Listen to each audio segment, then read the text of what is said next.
Las Vegas. It is another day in paradise, and it is Thursday. Thursday. Thursday. I like Thursday. So today, let's see, what do we have? We listed 141 homes yesterday. Yes. We put 95 to bed. We closed them. We put 95 under contract, and that gives us 28 days of inventory. Yes. And of that inventory, 752 homes are $475,000 or under. Yes, and 38 of those were listed yesterday. So everybody's working.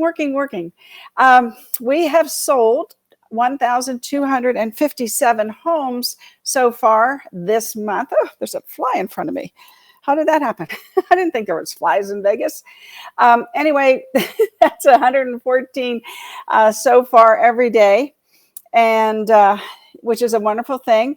I'm hoping that Jimmy joins us. Good morning. Good morning. Good morning. Good morning, Vicki. Good morning. Good to see everybody today. I know it's a great day, isn't it? It's going to get hot this weekend, they tell us. So yeah, we're selling 114 homes a day. The interesting thing about that statistic, and this is why I do the trends and show you last year, is what were we doing last year? Well, last year, this time, the first 11 days, 12 days of May, we were selling 119 homes a day. And if there's a decimal in there, that's about 4.5 less this year that we're selling per day than we were selling last year. And last year, I mean, we were setting the world on fire last year.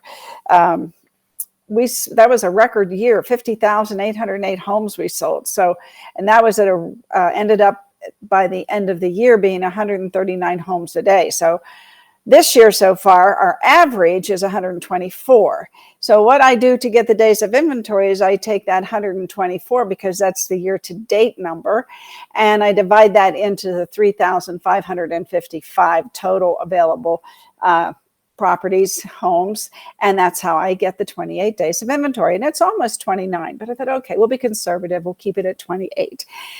The $1 million homes, oh my gosh, the $1 million homes are selling 5.5 a day. And let's put this over here for just a second. It says that we have 607 available $1 million homes.